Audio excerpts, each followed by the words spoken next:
Okay, so this is just a basic tutorial on some of the basics of using models in monogame. And I'm going to show you a trick too for static lighting texturing so that you got your light map sort of built into your scene too. So first, just sort of adding to the previous tutorial. In game 1, under the heading for 3D, let's add a model, and I'm going to add a landscape, so whatever model you want to add. And then in load content, I added this section here for loading 3D models. So landscape is equal to content.load model landscape. So using whatever your favorite 3D software is, you could either get a model asset or create model assets. And I just created this little section of forest and made a little point light source up here to sort of light it. As far as 3D software tools for making games goes, you can probably do this in most 3D software. Popular ones for games would be 3D Studio Max, Lightwave, Blender, Modo, and I think a lot of people have started using a lot of other tools too, like Cinema 4D, Houdini, and Maya. So if you want something for indie development, probably Maya Lite would be a good choice.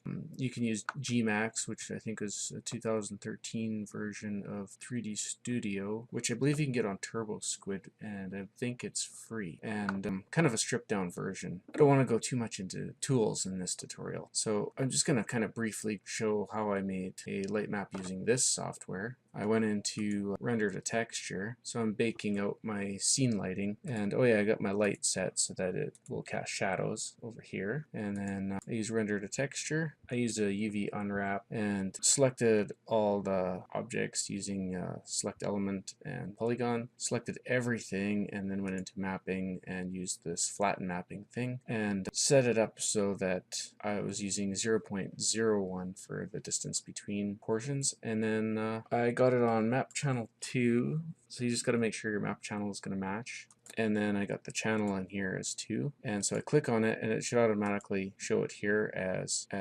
objects to bake. And then if you go down, I already have this set up, but you can select the output and you would click add and it would give you a list of types. I use complete map because that'll just give you everything combined, like how it would look if the scene was completely rendered. It would bake the information of all this texture mapping to your texture. But for just keep in mind, for like dynamic normal maps and stuff, you're going to have to bake that to a separate texture so that your dynamic point light sources and stuff will show the changes of lighting across the surface as things move around. But as far as static lighting goes, this will work. So that's lights that don't move. You want to pick a path. I would say don't put a path here. Your path is kind of taken care of up here, and just put the texture name here, and then pick a size. This is a very, very large scene. I would actually suggest breaking this up into smaller portions and then attaching those portions to each other based on visibility. So you could use a quad tree or something like that. So because this is so big, I used a huge texture size, 4096 by 4096, padding with green, and oh yeah, I set the padding up here 4 pixels. So I just want to render to files, so I check that, make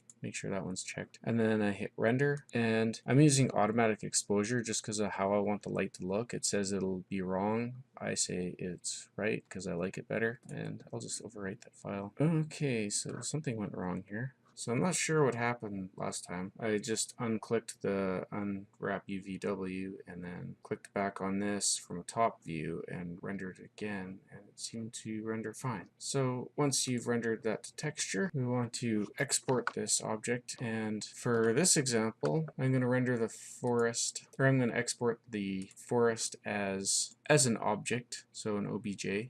Next time I might use an FBX. I'm going to call it landscape.obj and hit save. Flip YZ because this is 3D Studio Z and Y are swapped, so we need to do that. I want texture coordinates normals. I don't really need smoothing groups, but because I don't really need any sharp edges, and we'll just leave these as optimize. And we need to check export materials. These probably won't be checked by default. Create material library. This one's optional. I just put forest black ambient, but we're going to set our own ambient anyway. And this is your decimal precision. I just leave it at 4. Export and done. And what that'll do is it'll create 2 files that we have to put into our content folder. So I went into the export folder where it exported them, and I'm going to grab this landscape OBJ and landscape MTL that we made, and we'll copy that into our content folder. So I'll just click in the content folder for a project, and we'll paste it in here. And what you'll notice notice I already edited this, but if you go into here, you'll have like this big long path name, like it might be C colon blah blah blah software export and all this, so you just want to get rid of that. So you want to get rid of that for both of those, so it's just the name of the file, and then when you load the model it'll automatically look for this file in your content folder. If you had a subfolder you wanted it in, you'd want to add that subfolder here. So then save your material file. I already copied over the image, which was in a different folder in my 3D Studio Documents folder, so I copied that in here already, so you'll have to locate it and copy it, but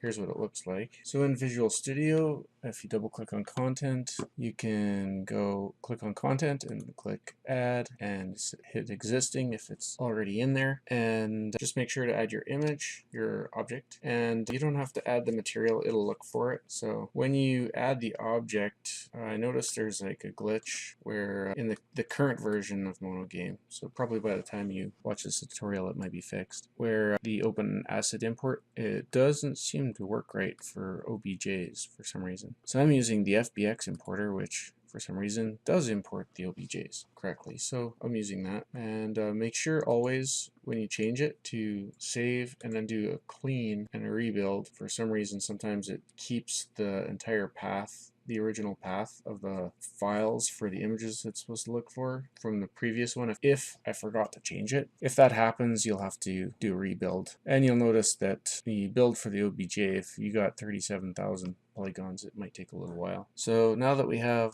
so that landscape is actually in the content folder, this will actually work and you'll be able to load it. And I just modified this object 0, which is this floor, so I flipped it upside down by rotating around the x-axis. If you want to rotate something upside down, you'd flip around the x-axis, which is, if you think about each axis is like somebody holding onto a bar, and you want to flip their feet from below the bar to up above the bar, you have to rotate them around the x-axis to get their feet pointing up. So that's why you rotate by 180 degrees, which is 3.14 here. And then I changed the Y position to -68, and then updated the transformation matrix to reflect that change in the position. So then it kind of acts like a ceiling. If I used a scale on that, I could make it really big and put clouds on it, for example, and make a sky. Although it would probably be better to use a skybox, or even better, it would be best to use a sky dome. So in our draw method, we're going to add this render model section. We want to add this line of code, draw model landscape. So we have to create a method, draw model, to draw that landscape. So let's do that below the draw method. Optionally, you can get the transforms for the bones of the model or the components of the model, and you can copy those into a list of matrices for those transformations. And each one of those, you'd use the index for the parent bone of the current mesh in the meshes that make up the model, and then multiply that by the matrix of the translation matrix of the position of the object. Since we're not moving the model right now, we're not passing in a position to move it, so we're just going to keep it simple for now in this tutorial or example. So we'll go through all the meshes that make up the object, and then the basic effect will control the applicable effects for each mesh part or each submesh of the model. We're going to enable lighting. I'll use per pixel lighting. Make sure to enable the texture because otherwise you won't see any texturing. And it's going to need the viewing matrix and the projection matrix, so when the effect is processed on the graphics card, it can multiply those to get all the vertices relative to the camera so that they're all in camera view. I suggest setting an ambient light color and a diffuse color. For some reason, sometimes if you don't set those, things won't look right. After it's set up the effect, and there's probably only going to be one effect per mesh, but there may be more than one. After it's set up the effect, it will call mesh.draw. So fairly simple, and that's pretty much all there is to it. So now, when you run it, you should see the new model scene that you loaded.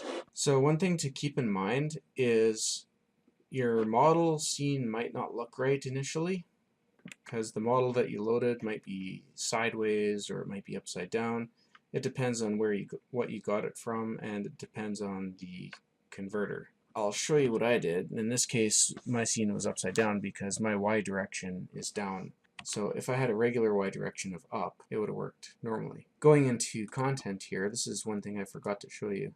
I set it to Fbx Importer, and right here, everything is upside down, so I had to rotate around the Y-axis by 180 degrees to get the point in the right direction.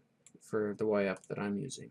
Keep in mind too, if your swap winding order is true, it will reverse the winding order. I'm pretty sure you'll never have to change that, but it's a possibility to keep in mind if things don't, if your backface culling seems to be backwards and you're not seeing things properly. So always make sure to save and then do your build, and then after that everything should look right.